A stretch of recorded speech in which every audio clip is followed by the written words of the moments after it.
Good morning. It's good morning because that's what time I'm making this video, but it might be any time of day where you are. So thank you for letting me be part of your class again. I'm really excited to teach you the check-in.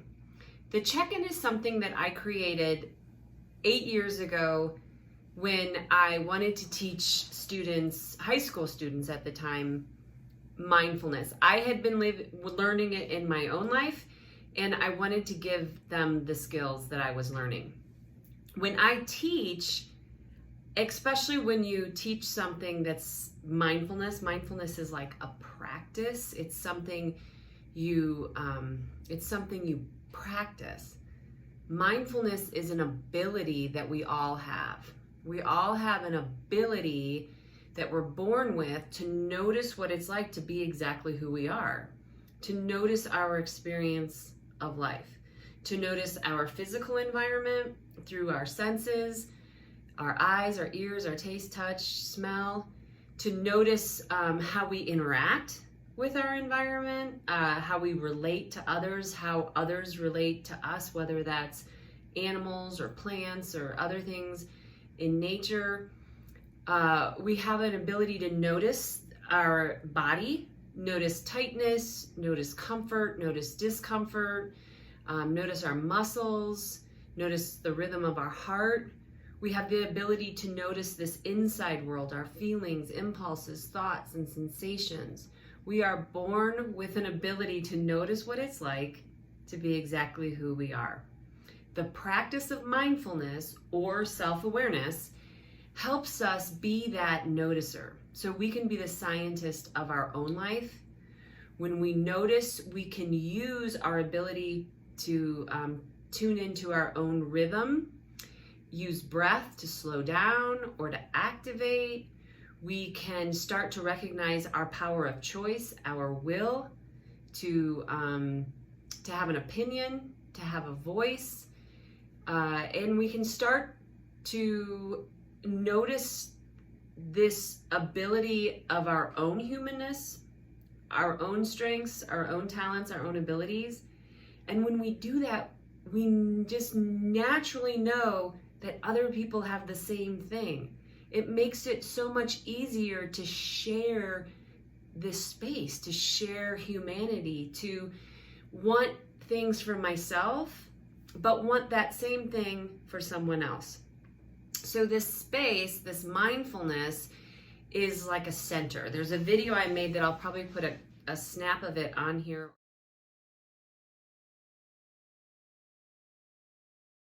or just share you the link of this center of gravity, this place behind our belly button, not too much, not too little, just right. We have this state of equilibrium, we have this state of homeostasis, and when we're in that state, we're balanced. And I've put words to the feeling state myself, that it feels more big than small. It feels more open than closed. It feels more light than heavy. And it feels more of a harmony within, which maybe matches the experience of whatever's happening around us. Even if that actual experience may look kind of busy and out of rhythm, our observation of it can still feel connected to a sense of harmony or a sense of rhythm or a sense of balance. And maybe not. We have systems in our body to protect us, to help us survive, and they are highly intelligent and they work really well. So this state of balance, we could call it an integrated state. And I think I introduced that idea of a glass of milk and a chocolate bar being disconnected.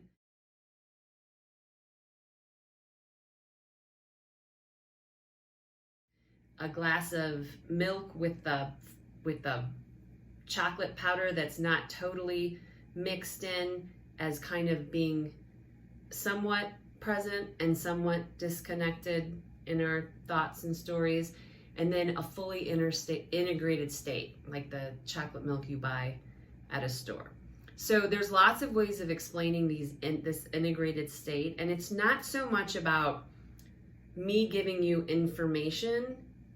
It's about us learning about our own ability to tap into our own way of being who we are and learn about our own ability to transform, to a transformation, right? That if we have a feeling state, or if we have a way of being in the world that feels too much or not enough or stuck or spinning, that we have the ability to transform that state and return to this state, this natural state of equilibrium, of balance. So I put the words on the check-in that when we're in this state, we have a sense of inspiration. Inspiration is different than motivation. Motivation, there's like this outcome, there's something we want. When we're inspired, there may be a dream or a goal or something that we can attain, but this sense of inspiration comes from within. It's enough being in that state of inspiration without actually having the outcome or knowing how you're going to get there. An inspired state. When we're in a creative state, we feel our power to create new thinking, to create new friendships, to create new ideas, and we feel this state of possibility. To me, possibility is when it's, instead of us being like, oh no, what's gonna happen? We have this way of being in the world like, oh man, what's gonna happen? So that is the check-in, is these, I created it so that I could teach it and facilitate it and not have to read from a book. And it's developed over time into these 8 steps to this space. And it starts way out here with our tapping in and checking into our physical environment. And it finishes in this expansive state where we feel inspired, we feel a sense of creativity and a sense of possibility. Each one of these steps, I have 4 skills. They don't have to go in order. You can do them any way you want. I'm going to teach them to you in order. I am going to share something with you like this. If it doesn't look like this, it'll look like this. I'm not exactly sure how how my handout looks, but I'll that'll be a link. You can look at it if you want. You can also print it out and write on it if you like that too. And I do have a lot of extras of these, I think, if I haven't thrown them out. If you want me to mail you one, just email me at scypher@aak8.org, and I can mail one to you if you want a hard copy. Okay, so checking into the physical environment. The 4 skills are notice name, 5 senses, compassionate awareness, comfortable or uncomfortable. I'm going to go over the skills and then we're going to do a practice together. So last week with the introduction to mindfulness, we've done the active noticing and the 5 senses. So when we're in school, we tend to say, well, I've already learned this. And this is a practice. You don't go to theater practice and you sing a song one day and then the next day you say, well, we already sang that yesterday, right? You learn, you practice, you apply it. And in sports, the same thing. Like one day you don't go in and learn how to throw a ball, and the next day you say, well, we did ball throwing yesterday. We don't need to do that anymore. So these skills are, you can put whatever name on them you want. You can make sense of them in your own way. They're just skills that help us practice this self-awareness, that help us be a good noticer of our truth, of our balance, of what it's like to be exactly who we are. So noticing is just that. It's learning how to be a noticer. And when we do notice, we can just name what we notice to kind of orient ourselves to space and time. So noticing and then naming it just like a scientist. Naming wall, door, phone, video. And then 5 senses is intentionally using your 5 physical senses as a way to orient your life experience. You are interpreting your life. You are the one putting the meaning on it. You're taking it in through your eyes, your ears, your nose, your mouth, your sense of touch. So the 5 senses, tapping into your 5 senses just brings you into the here and now, brings you into the present moment where you can access your resources, your talents, your skills, your ability, your awareness, your noticing. Compassionate awareness is, there's these 3 roles. I call them the shopper, the critic, and the judge. So the shopper is the one that compares, comparison. So the shopper is saying, well, this looks better than this, or this is has more value, and this has less value. It's we compare things.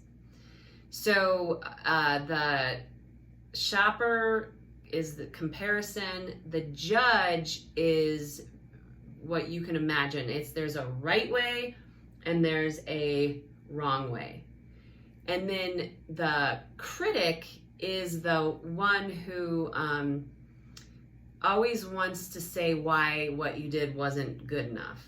And the judge, the shopper, and the critic live inside of us, and they can be judging our own self or criticizing or comparing. And then we can also, they come outside of us too, when we're observing the world around us through this lens of judgment, comparison, and criticism. So when we practice compassionate awareness, we notice the judge, the shopper, and the critic, and we gently choose to not allow them space. We gently choose to say, not now. And then comfortable or uncomfortable. This is a big deal because this can be a real great signal for whether you're entering into your fight flight, your stress response, or you're allowing yourself to be in this state of balance. So am I comfortable or am I uncomfortable? So as you notice name, you can do it through your physical senses with compassionate awareness. So we're just saying not now to our judge, critic, and shopper.